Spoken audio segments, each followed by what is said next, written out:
The trailer opens like a sealed chamber. Daylight spills across a surface that looks untouched, yet the world in the clip feels newly arranged, as if something is about to be unearthed without warning. In archaeological terms, that's our first clue. This ISNT, a dusty ruin. It's a day that refuses to age. The images insist that the journey begins at ground level, with ordinary motion and immediate stakes, and that alone breaks the expectation that Spider is only about spectacle. Visually, we can prove a few things with confidence. The camera language suggests a world built for traversal and observation, not just combat. Motion flows through streets and open spaces like a planned route through a site, where each corner offers another angle on the same central mystery. The character presence is framed as purposeful, and the environment reads as lived-in. Materials look weathered. Signage and surfaces feel consistent with an urban rhythm.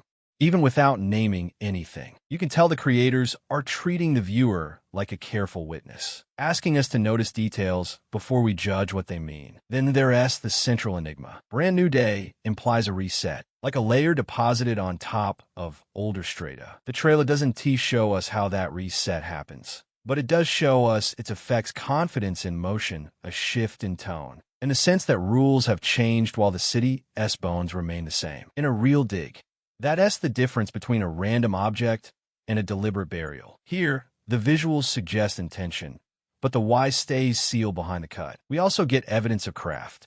The lighting, transitions, and pacing feel engineered to guide attention, like treading from one artifact cluster to the next, letting your eyes adjust to the density of information. The trailer's rhythm compresses time without flattening geography, so the place never feels imaginary.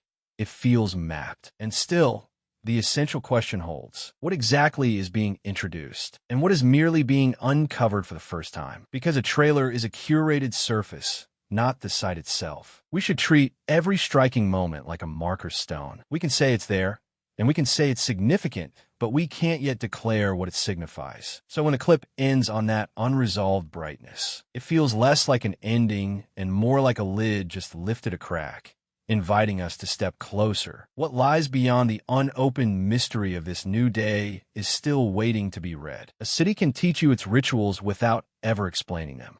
In this trailer, movement is the first custom we learn. Because the camera doesn't hover like a spectator, it rides the flow like a worker joining a schedule. People and space feel staged for transit.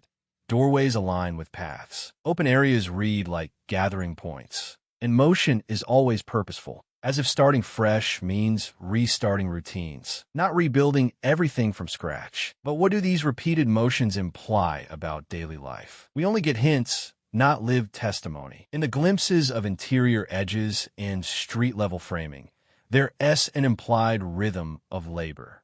Surfaces look prepared, not merely standing. Lighting suggests work zones and rest zones, and the cuts land on moments where something has just been done or is about to be done.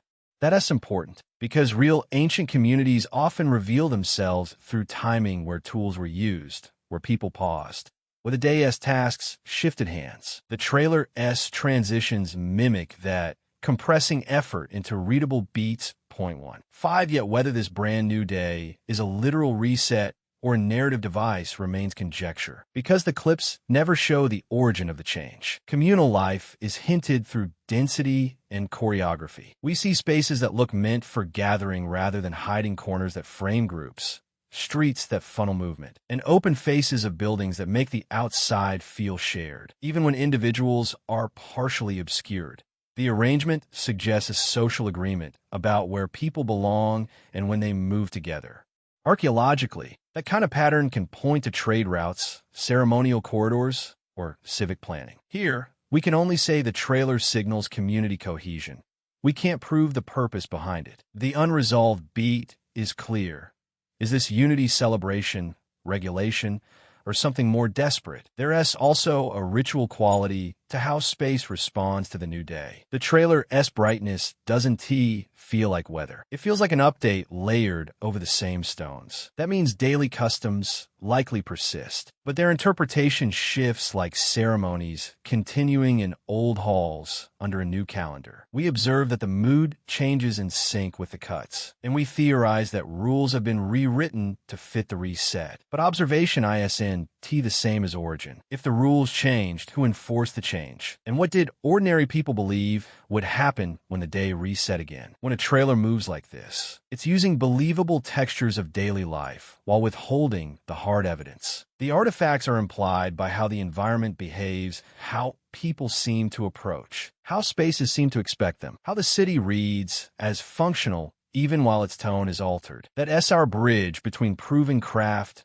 and speculated meaning. We can trust the care in layout and pacing, but we can't yet name the custom being practiced. So what is the ritual behind the reset?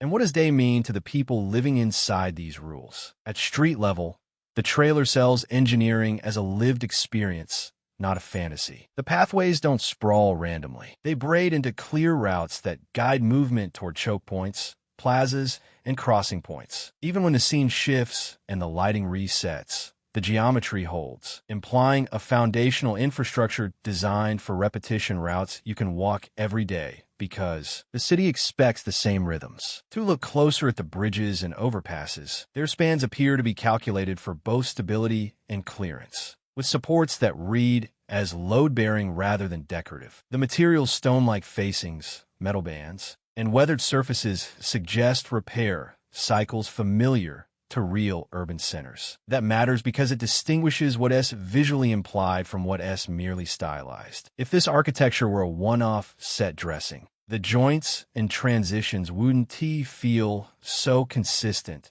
so maintainable. Then there are the thresholds, the doorways, arch breaks, and ramp angles where transitions happen cleanly. The trailer shows how people can move between levels without friction, which hints at standardized dimensions. Standardization is a quiet signature of technical competence, and it usually comes with social systems rules for construction, training, and trade. We can't prove the exact measurements, but the repetition of proportions gives us evidence of coordinated building practices rather than improvised construction. One trade shows up in what the city carries and what it uses to patch itself. Some surfaces look like they've been layered over older ones. A common pattern where new work overlays the worn logic of the old. That suggests not just local quarries, but supply chains that bring consistent building elements. The trailer's new day brightness may change the tone, but the material story still reads as continuity, repairs, renovations, and replacement happen in a way that looks planned. But what they're planning for exactly when and why remains unanswered. There's also the way light interacts with the built environment. The way illumination falls across corridors and rails feels less like a weather effect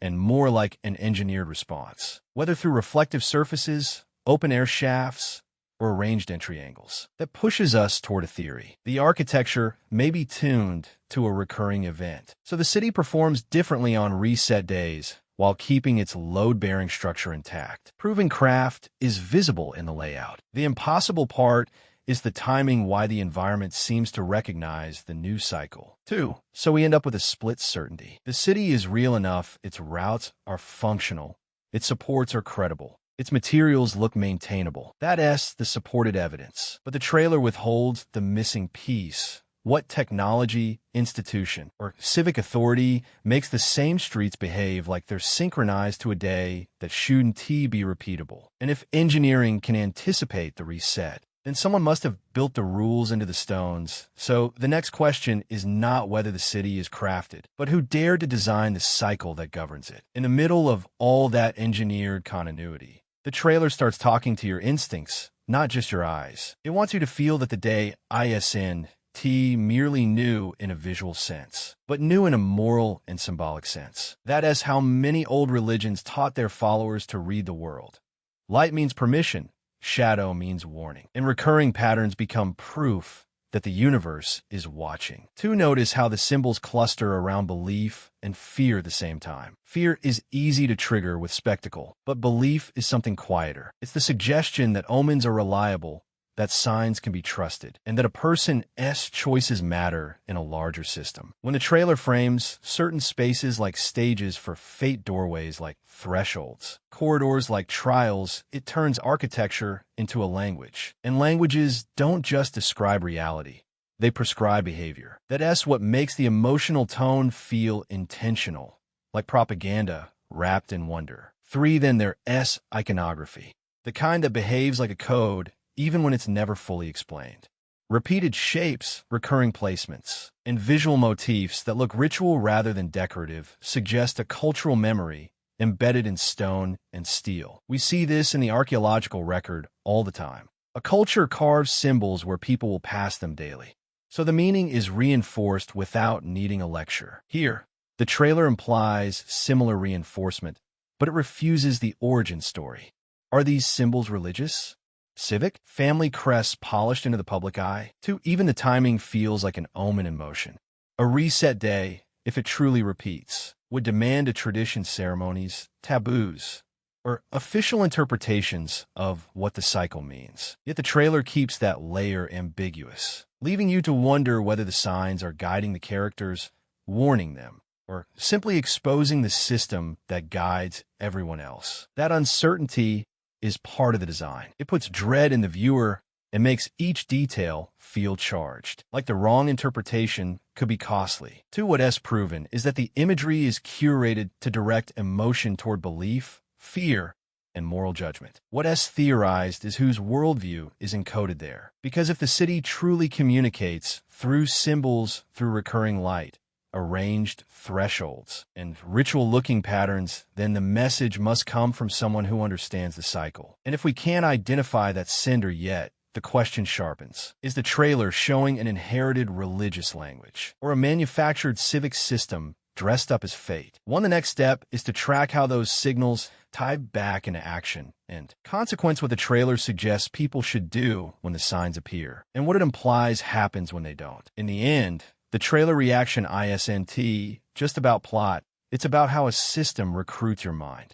The repeating motifs, the ritual-like placements, and the carefully timed reset point to something older than entertainment. A language that steers behavior. What we can prove is deliberate patterning. What we can't yet pin down is the author religion, civic authority, or something engineered to feel like fate. So when you watch, don't just follow events, notice what the signs demand, and ask who benefits when you obey.